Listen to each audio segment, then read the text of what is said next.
11 বছর পর এভারেস্টের চূড়ায় লাল সবুজের পতাকা। পঞ্চম বাংলাদেশ হিসেবে পৃথিবীর সর্বোচ্চ পর্বতশৃঙ্গ জয় করলেন ডাক্তার বাবর আলী। দেখছিলেন বিআরবি কেবল সংবাদ শিরোনাম, এবার বিস্তারিত। মধ্যরাতেই শেষ হয়েছে উপজেলা পরিষদের দ্বিতীয় দফা নির্বাচনের প্রচার প্রচারণা। শেষ মুহূর্তে গণসংযোগে ব্যস্ত সময় কাটান প্রার্থীরা।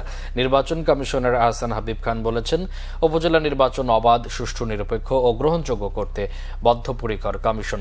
বরগুনায় জেলা শিল্পকলা একাডেমি মিলনায়তনে বরগুনা ও পটুয়াখালীর রিটার্নিং অফিসার, সহকারী রিটার্নিং কর্মকর্তা, আইনশৃঙ্খলা বাহিনী সহ নির্বাচন সংশ্লিষ্ট সকল পক্ষ ও প্রার্থীদের সঙ্গে মত বিনিময় সভা শেষে তিনি এসব কথা বলেন। ইসি আহসান হাবিব জানান, প্রথম ধাপের নির্বাচন সুষ্ঠুভাবে সম্পন্ন হয়েছে। বাকি ধাপগুলো সুষ্ঠুভাবে সম্পন্ন করতে নির্বাচন কমিশন সচেষ্ট রয়েছে। বিএনপির নির্বাচনে অংশ না নেওয়া প্রসঙ্গে এই কমিশনার বলেন, এটা বিএনপির একান্ত বিষয়। তারা তো কমিশনারদের স্বীকারই করেন না বলেও মন্তব্য করেন আহসান হাবিব। আইন শৃঙ্খলা প্রশাসন এই পর্যন্ত যত ইলেকশন আমাদের আশা করেছি 100% আমরা তৃপ্ত ছিলাম। তাদের ব্যবহারে, কর্মে, পেশাদারিত্বে, দায়িত্বশীলতা প্রদর্শনে 100% তৃপ্ত ছিলাম এবং এখনো আছি। আমরা যেটা প্রমাণ পেয়েছি, আমি ভবিষ্যতের জন্য তো কল্পনা করবো না উল্টা কিছু। এবং ওরা সবাইকে, সব প্রার্থীরা আছেন এখানে, সবাইকে আশ্বস্ত করেছে একটা অবাধ সুষ্ঠু নির্বাচনের জন্য সবাইকে সাপোর্ট করে। আপনারা ভোট কেন্দ্রে আসেন, নিরাপদে নির্বিঘ্ন আসেন। আপনাদের নিরাপত্তা আমাদের আইন শৃঙ্খলা বাহিনী দিবে এবং আপনারা নিজের ভোটটা দিয়ে বাড়িতে চলে যাবেন। তো আপনারা আসেন, আপনাদের ভোটাধিকার একটা গণতান্ত্রিক অধিকার, এটা আপনারা প্রয়োগ করেন এবং আপনারা এটা দায়িত্ব। প্রধানমন্ত্রী শেখ হাসিনা বলেছেন, যুদ্ধের কারণে আন্তর্জাতিক বাজারে সবকিছুর দাম বেড়েছে, এর প্রভাব পড়েছে বাংলাদেশে। মূল্যস্ফীতি নিয়ন্ত্রণে সরকার সাধ্যমতো চেষ্টা করছে। রাজধানীতে 7 দিনব্যাপী জাতীয় এসএমই পণ্য মেলার উদ্বোধনী অনুষ্ঠানে প্রধানমন্ত্রী এই মন্তব্য করেন। শুধু পণ্য উৎপাদন করলেই হবে না, রপ্তানি বহুমুখীকরণ সহ দেশেও বাজারজাতের পদক্ষেপ নিতে হবে। অর্থনৈতিক অঞ্চলগুলোতে দেশি উদ্যোক্তাদের বিনিয়োগের আহ্বানও জানান প্রধানমন্ত্রী। রিপোর্ট সৈয়দ আব্দুল মুহিতের। বঙ্গবন্ধু আন্তর্জাতিক সম্মেলন কেন্দ্রে এবারে জাতীয় এসএমই পণ্য মেলার উদ্বোধনী অনুষ্ঠানে কর্মসংস্থানের পাশাপাশি সামাজিক ক্ষেত্রে অবদানের স্বীকৃতি দেয়া হয়। 3টি ক্যাটাগরিতে পদক দেয়া হয় 7 ব্যক্তিকে। অনুষ্ঠানে প্রধানমন্ত্রী শেখ হাসিনা বলেন, দেশে ব্যাপক কর্মসংস্থান সৃষ্টিতে বেসরকারি খাতকে উন্মুক্ত করার পাশাপাশি তরুণ প্রজন্মকে উদ্যোক্তা হিসেবে গড়ার উদ্যোগ নেয়। এজন্য গতানুগতিক শিক্ষার বাইরেও কর্মযোগ্য শিক্ষার উপর জোর দেওয়া হয়েছে। প্রধানমন্ত্রী জানান, সরকারের নানা উদ্যোগ শুধু জিডিপি নয়, অর্থনৈতিক নানা সূচকেও অবদান রাখছে। যদি না এই ইউক্রেন রাশিয়া যুদ্ধ, স্যাংশন, কাউন্টার স্যাংশন না হতো, আজকে এর কারণেই অনেকটা, তার উপর কোভিড-19 অতিমারি, সমস্ত কাজ বন্ধ, এই ধাক্কাটা আজকে আমাদের উপরে এসে পড়েছে। এর সাথে আবার যুক্ত হয়েছে, আপনারা দেখেছেন যে প্যালেস্টাইন, গাজায় কিভাবে ইহুদিরা গণহত্যা চালাচ্ছে, তার এরপর পণ্য পরিবহন, সঞ্চালন, বিদেশের প্রত্যেকটা জিনিসের দাম, যেগুলো আমাদের আমদানি করতে সব কিছুর দাম বেড়েছে, যার একটা প্রভাব আমাদের দেশে পড়ছে, যেটা মূল্যস্ফীতিতে বিরাটভাবে বাধা সৃষ্টি করছে। মূল্যস্ফীতি বৃদ্ধি পেয়েছে। যদি এটাকে আমরা আরও নিয়ন্ত্রণ করবার আপ্রাণ চেষ্টা করছি, সেটা একমাত্র করতে পারবো যত আমরা নিজস্ব উৎপাদন বাড়াতে পারবো। প্রধানমন্ত্রী শিল্প খাতকে পরিবেশ বান্ধব করতে তাগিদ দেন। সামান্য টাকা বাঁচাতে গিয়ে কেউ যাতে দেশের সর্বনাশ ডেকে না আনে, সেই পরামর্শ দেন তিনি। আজকের বাংলাদেশ কিন্তু বদলে গেছে, বদলে যাওয়া বাংলাদেশ। অবকাঠামোগত উন্নয়ন, যোগাযোগ ব্যবস্থা, ডিজিটাল সিস্টেম, কর্মসংস্থান, প্রতিটি ক্ষেত্রে কিন্তু ব্যাপক অগ্রগতি সাধিত হয়েছে। 100টা অর্থনৈতিক অঞ্চল করে দিচ্ছি, সেখানে বিনিয়োগ আমরা চাচ্ছি, কিন্তু আমি শুধু বিদেশি বিনিয়োগ চাই না, আমি দেশি বিনিয়োগ চাই। কিন্তু শিল্প বর্জ্য ব্যবস্থাপনা অবশ্যই সকলকে করতে হবে এবং সেটা মেনে নিতে হবে। সামান্য একটু কেমিক্যাল ব্যবহারের ওই পয়সাটা বাঁচাতে যে দেশের সর্বনাশ, সাথে নিজের সর্বনাশটা কেউ করবেন না, সেটা আমার অনুরোধ থাকবে। উদ্যোক্তাদের সমুদ্র সম্পদের যথাযথ ব্যবহারের উপর জোর দেন প্রধানমন্ত্রী। সৈয়দ আব্দুল মুহিত, বাংলা ভিশন, ঢাকা। আওয়ামী লীগ সাধারণ সম্পাদক ওবায়দুল কাদের বলেছেন, মেট্রো রেলের যাত্রীদের ভাড়ার উপর 15% ভ্যাট আরোপের এনবিআরের সিদ্ধান্ত অগ্রহণযোগ্য ও অযৌক্তিক। এটি বাতিলের ইতিবাচক আশ্বাস দিয়েছেন প্রধানমন্ত্রী শেখ হাসিনা। তিনি বলেন, আন্দোলন সংগ্রামে ব্যর্থ হয়ে বিএনপি নেতারা মানসিক ট্রমায় ভুগছেন। মহিবুল্লাহ মহিবের রিপোর্টে বিস্তারিত।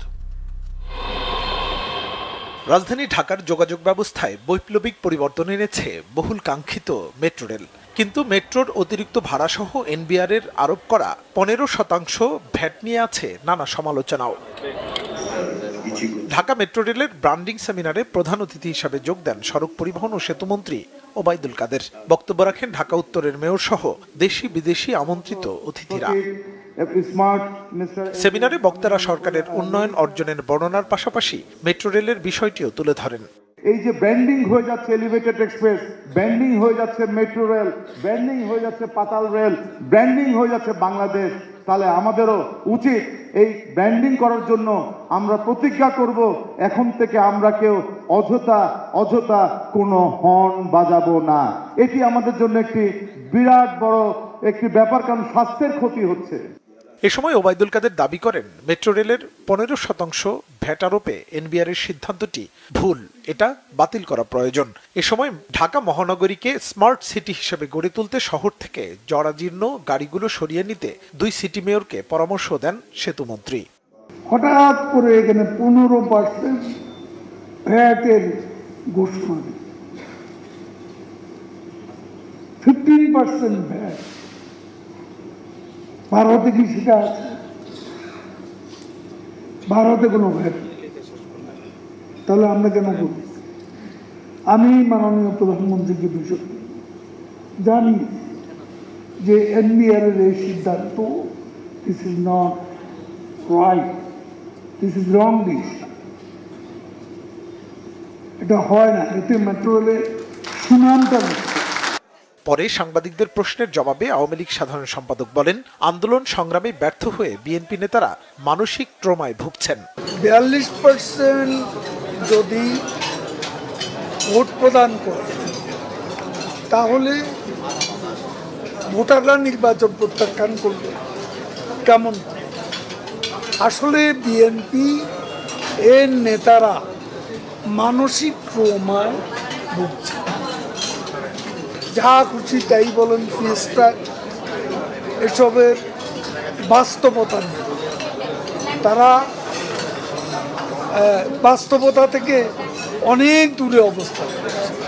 ঢাকা শহর সহ পুরো বাংলাদেশ শেখ হাসিনার নেতৃত্বে উন্নয়নের বিষয় বলে মন্তব্য করেন সড়ক পরিবহন ও সেতুমন্ত্রী মুহিবুল্লাহ মুহিব, বাংলা ভিশন, ঢাকা। বিএনপির সিনিয়র যুগ্ম মহাসচিব রুহুল কবির রিজভী বলেছেন, দেশের আর্থিক অবস্থা ভয়াবহ পর্যায়ে চলে গেছে, রিজার্ভ তলানিতে। বাংলাদেশ ব্যাংক থেকে আবারও ডলার লোপাটের ঘটনা স্পষ্ট হচ্ছে। একের পর এক আর্থিক কেলেঙ্কারির মাধ্যমে ভবিষ্যতের জন্য নিজেদের আখের গোছাচ্ছে সরকারের লোকেরা। নয়াপল্টনের কেন্দ্রীয় কার্যালয় ফরিদপুরের মধুখালীতে মন্দিরে আগুন দেওয়ার অভিযোগে পিটিয়ে হত্যা করা 2 জনের পরিবারের সদস্যদের আর্থিক সহায়তা দিয়েছে বিএনপি। এ সময় বিএনপির সিনিয়র যুগ্ম মহাসচিব রুহুল কবির রিজভী বলেন, ফরিদপুরে মন্দিরে আগুনের ঘটনা সরকারের পরিকল্পিত তামাশা এবং সাজানো নাটক। নিজেদের ব্যর্থতা ঢাকতে সরকার নানা অপকৌশলের আশ্রয় নিচ্ছে। জনগণের মনোযোগ ভিন্ন খাতে নিতে নিজেদের এজেন্ট দিয়ে নানা ঘটনা ঘটাচ্ছে সরকার। দেশের আর্থিক অবস্থা ভয়াবহ পর্যায়ে পৌঁছে গেছে। অর্থনৈতিক লোপাটের মূল হোতারা আওয়ামী লীগের মন্ত্রী, এমপিদেরই লোকজন। উপজেলা নির্বাচনের প্রথম ধাপের মতো দ্বিতীয় ধাপেও সারা দেশে ভোট বর্জন সফল হবে। বিএনপির ডাকে সাড়া দিয়ে এবারও ডামি নির্বাচন বর্জন করবে ভোটাররা। যে মাফিয়ারা দেশের মানুষের জনগণের পকেট কেটে যে টাকাগুলো নিয়ে আজকে অর্থবিত্তের মালিক হয়ে পৃথিবীর সব জায়গায় তারা বিত্ত বিলাসে মগ্ন রয়েছে, তাদের কথা যেন জনগণ জানতে না পারে, এই কারণেই সাংবাদিকদেরকে বাংলাদেশ ব্যাংকে ঢুকতে দেওয়া হচ্ছে না। ঘটনা তো নিশ্চয়ই ঘটেছে, না হলে ভারতীয় একটি পত্রিকা তারা বিলিয়ন বিলিয়ন ডলার এখান থেকে হ্যাক হয়ে গেছে লিখলো। বাংলাদেশ ব্যাংক একটা স্টেটমেন্ট, বাংলাদেশ ব্যাংকে দেবে, চাকরি করে, সরকারের চাকরি করে, সরকার যা বলবে তাই শুনতে হবে, তারা সেটা দিয়েছে। কিন্তু মূল ঘটনা আড়াল করে কি রাখা যাবে? সাংবাদিকদেরকে ঢুকতে না দিয়ে কি আপনি ওবায়দুল কাদের সাহেব কতদিন আপনি মুখ লুকিয়ে রাখতে পারবেন, এটাকে ঢেকে রাখতে পারবেন? পল্টন থানায় নাশকতার মামলায় বিএনপি নেতা ইঞ্জিনিয়ার ইশরাক হোসেনকে কারাগারে পাঠানোর আদেশ দিয়েছেন আদালত। হাইকোর্ট থেকে নেয়া আগাম জামিনের মেয়াদ শেষে রবিবার দুপুরে মহানগর দায়রা জজ শামস জগলুল হোসেনের আদালতে হাজির হন। এ সময় ইশরাক হোসেনের আইনজীবী জামিন আবেদন করলে আদালত তা নাকচ করে কারাগারে পাঠানোর নির্দেশ দেন। পরে কড়া পুলিশ পাহারায় বিএনপির এই নেতাকে কারাগারে নেওয়া হয়। পল্টন থানায় 2023 সালের এক মামলায় হাইকোর্ট থেকে আগাম জামিনে ছিলেন ইঞ্জিনিয়ার ইশরাক হোসেন।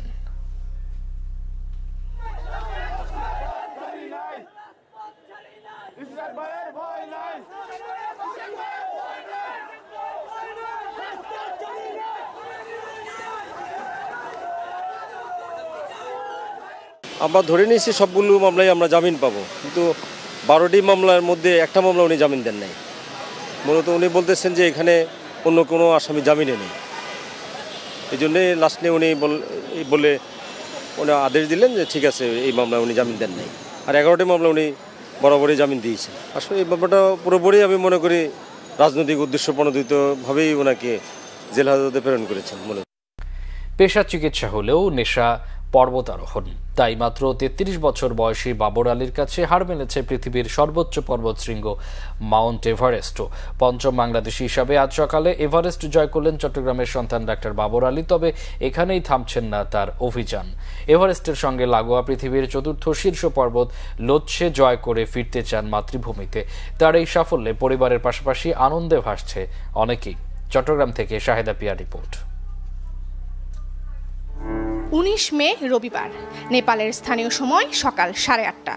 পৃথিবীর সর্বোচ্চ পর্বতশৃঙ্গ মাউন্ট এভারেস্টের চূড়ায় বাংলাদেশের পতাকা হাতে চট্টগ্রামের সন্তান বাবর আলী আরও একবার বিশ্ব দরবারে বাংলাদেশকে করলেন গর্বিত। বাংলাদেশ থেকে বাবর আলী নেপালের উদ্দেশ্যে রওনা হয়েছিলেন গত 1 এপ্রিল। প্রস্তুতিমূলক কাজ শেষ করে 10 এপ্রিল পৌঁছান এভারেস্ট বেজ ক্যাম্পে। 14 মে মাঝরাতে বেজ ক্যাম্প থেকে বাবরের যাত্রা শুরু হয় এভারেস্টের চূড়া অভিমুখে। অবশেষে রবিবার নেপালের সময় সকাল 8:30টায় 29,031 ফুট উচ্চতার মাউন্ট এভারেস্টের চূড়ায় পৌঁছে ওড়ান বাংলাদেশের পতাকা। সে 14 তারিখ বেস ক্যাম্প থেকে রওনা দিয়ে ক্যাম্প 2-তে উঠেছিল। এরপর 2 দিন ক্যাম্প 2-তে কাটিয়ে সে পরদিন ক্যাম্প 3-তে যায়। ক্যাম্প 3 পর সে পরদিন ক্যাম্প 4-এ অর্থাৎ সাউথ কলের ওইখানে গিয়ে গতকালকে সন্ধ্যায় দুপুরে পৌঁছায়। এরপর ওইখান থেকে রাতের বেলা রওনা দিয়ে আজকে সকাল 8:30 বাজে সে সামিটে পৌঁছায়। বাবরের ক্লাব ভার্টিক্যাল ড্রিমার্স পেজে খবরটি প্রকাশের পর আনন্দের ঢল নামে এভারেস্ট জয়ী ডাক্তার বাবর আলীর চট্টগ্রামের হাটহাজারীর বাসায়। ছেলের এমন সাফল্যে গর্বিত বাবরের পরিবারও। আমি ভালো আছি, কোনো চিন্তা করিও না, দোয়া করা, আমি ভালো আছি, এগুলাই বলতো, আর কিছু না, এরকমই বলতো। খুশির সীমা নেই, দুটোটাই একসাথে আছে আর কি। খুশি একদিকে, খুশি একদিকে একটু মানে সংখ্যা মুক্ত হয় নাই আর কি। এটা আমাদের এলাকার একজন সে কৃতি সন্তান, এখানে ডাক্তার, উনিও ডাক্তার হিসাবে আমাদের একটা সৌভাগ্য আর কি। পৃথিবীর সর্বোচ্চ পর্বতশৃঙ্গটি জয় করতে বাংলাদেশকে অপেক্ষা করতে হয়েছে 2010 সাল পর্যন্ত। সে বছরের 23 মে প্রথম বাংলাদেশি হিসেবে এভারেস্টের চূড়ায় ওঠেন মুসা ইব্রাহিম। এরপর 2011 ও 2012 সালে এম.এ. মুহিত ও প্রথম বাংলাদেশি নারী হিসেবে নিশাত মজুমদার এভারেস্ট জয় করেন। এরপর দীর্ঘ 11 বছর পর এভারেস্টের চূড়ায় বাংলাদেশে লাল সবুজ পতাকা ওড়ালেন বাবর আলী। শাহেদা পিয়া, বাংলা ভিশন, চট্টগ্রাম। প্রধানমন্ত্রীর বেসামরিক শিল্প ও বিনিয়োগ উপদেষ্টা সালমান এফ রহমান বলেছেন, দেশ ও শেখ হাসিনার বিরুদ্ধে এখনো ষড়যন্ত্র হচ্ছে। এসব ষড়যন্ত্রের বিরুদ্ধে সবাইকে ঐক্যবদ্ধ হয়ে মোকাবেলার আহ্বান জানান তিনি। এদিকে সাংবাদিকদের এক প্রশ্নের জবাবে স্বরাষ্ট্রমন্ত্রী আসাদুজ্জামান খান জানিয়েছেন, ঝিনাইদহ 4 আসনের সংসদ সদস্য আনারুল আজিম আনারকে নিয়ে উদ্বিগ্ন হওয়ার কিছু নেই। বলেন, বিষয়টি নিয়ে গোয়েন্দা সংস্থা কাজ করছে, ভারতের আইনশৃঙ্খলা বাহিনীকেও জানানো হয়েছে।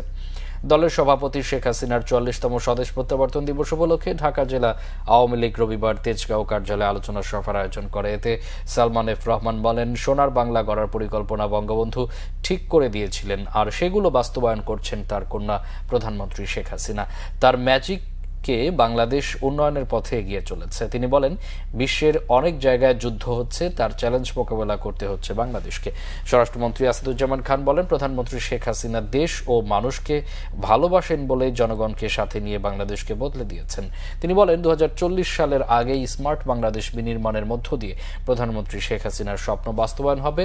অনুষ্ঠানে তথ্য সম্প্রচার প্রতিমন্ত্রী মোহাম্মদ আলী আরাফাত বলেন, বঙ্গবন্ধু কন্যা প্রধানমন্ত্রী শেখ হাসিনার লড়াইয়ের গল্প গোটা বিশ্বের কাছে তুলে ধরাই তার স্বদেশ প্রত্যাবর্তন দিবসের অঙ্গীকার হওয়া উচিত। সংবাদ শেষ করব বিআরবি কেবল শিরোনামগুলো আরেকবার জানিয়ে। 11 বছর পর এভারেস্টের চূড়ায় লাল সবুজের পতাকা। পঞ্চম বাংলাদেশ হিসেবে পৃথিবীর সর্বোচ্চ পর্বতশৃঙ্গ জয় করলেন ডাক্তার বাবর আলী। এই ছিল এখনকার মতো, পরে সংবাদ সকাল 7:30টায় দেখার আমন্ত্রণ রইল। এছাড়া বাংলা ভিশন সংবাদ ও সংবাদ সংশ্লিষ্ট অনুষ্ঠান দেখতে ভিজিট করুন www.vinews24.com ও facebook.com/banglavisionnews এবং সাবস্ক্রাইব করুন youtube.com/banglavisionnews। এতক্ষণ সাথে থাকা অসংখ্য ধন্যবাদ।